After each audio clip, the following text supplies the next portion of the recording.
আমরা এখনো বলছি যে আমরা অবিলম্বে একটু সমস্যার সমাধান করে নির্বাচনের তফসিল ঘোষণা করে নির্বাচন দেন।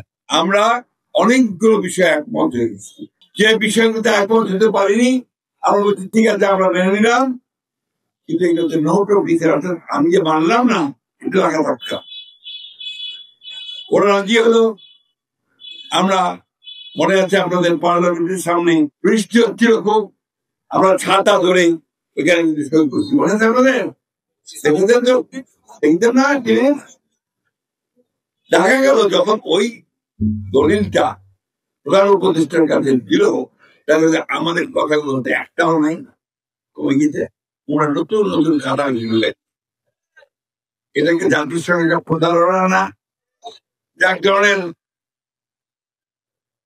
অবিশ্বাস তৈরি করে না, অনাস্থা তৈরি করে না, সেটাই করেছে।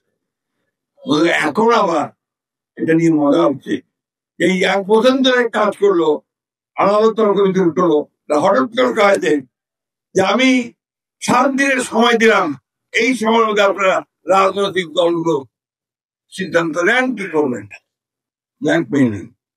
বলটাকে রাজনীতিতে রাজনৈতিক দলগুলো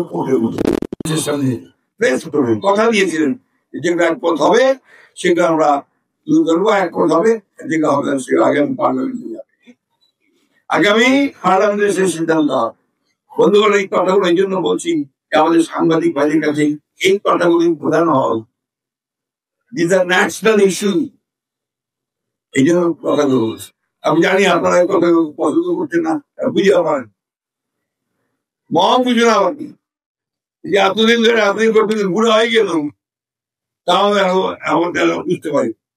যাই হোক, আমরা এখনো বলছি যে আমরা অবিলম্বে একটু সমস্যার সমাধান করে নির্বাচনের তফসিল ঘোষণা করে নির্বাচন দেন।